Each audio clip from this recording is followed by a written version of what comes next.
It's pretty rare that you can claim a movie is absolutely perfect. Sometimes even our most beloved movies can contain scenes that for one reason or another just don't seem to gel with the rest of the film. These are the scenes where you take a bathroom break, fast forward, or just sit there wondering what the filmmakers were thinking. You've seen our 10 amazing scenes in terrible movies, now here's 10 awful scenes in amazing movies. The circle is now complete.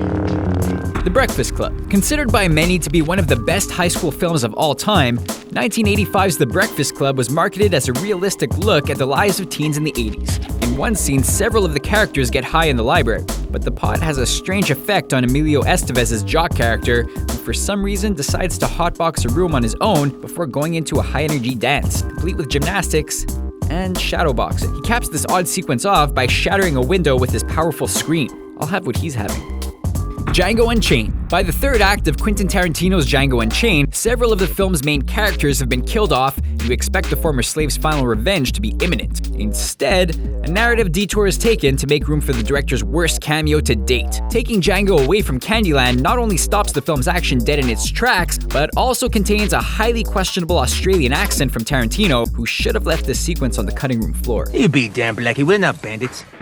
Interstellar. Christopher Nolan's sci-fi epic prided itself in being more science than fiction, but one of the film's key emotional moments contained a bit too much whimsy for most viewers. Dr. Brand's speech about love transcending time and space seemed a little out of place in this largely cerebral thriller and rubbed a lot of audiences the wrong way. Ultimately, the speech didn't really contradict the film's themes, but its writing was a little too on the nose for most of us to stomach. Love is the one thing we're capable of perceiving that transcends dimensions of time and space.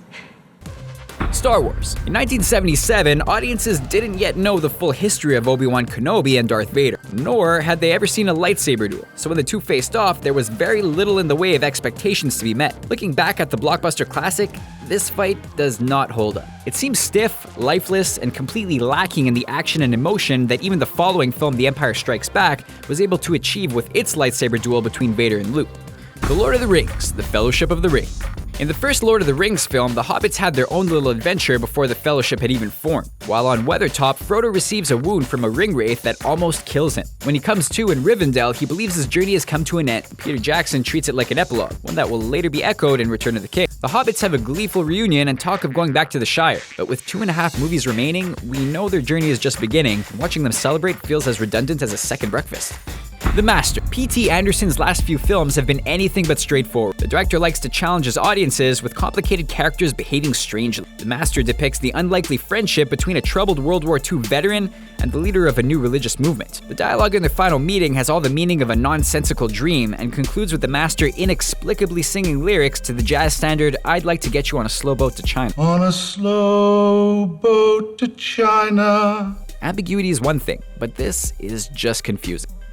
Harry Potter and the Deathly Hallows, Part 1. The trend of breaking up popular franchise conclusions into 2 parts can often result in some pretty blatant filler scenes. Maybe the best example of this is Harry and Hermione's awkward dance in Harry Potter and the Deathly Hallows Part 1. It's a grim point in the film for the characters, and this is Harry's attempt to lighten the mood. But Harry's goofy dance moves paired with Nick Cave's brooding music make for a strange and uncomfortable moment. Clearly, Hermione doesn't know how to react to this either. Thanks for the grade 8 dance flashback, Harry. Drive.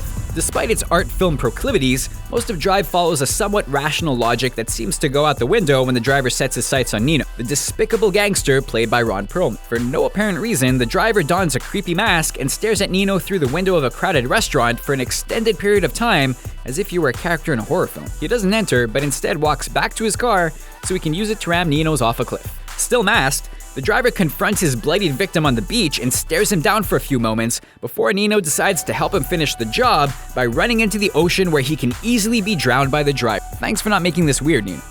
Gangs of New York. Film. Captain America: Winter Soldier. Captain America: Winter Soldier is one of the highest rated Marvel movies to date. One of the reasons for this was the plot's many twists and turns. One red herring involved Nick Fury faking his death. Just so there's no doubt left in the audience's mind, we're made to witness several minutes of characters wordlessly watching doctors try to revive him. They even ran out of reaction shots and felt it necessary to include one where Black Widow is clearly speaking, but her dialogue has been cut out. Once he's been pronounced dead, Black Widow decides she needs an even closer look, to poke him and make sure he's not faking it. So what did you think of our 10 awful scenes in amazing movies? Did we leave any out? Be sure to let us know in the comment section below, and don't forget to subscribe to our channel for more Screen Rant videos like this one.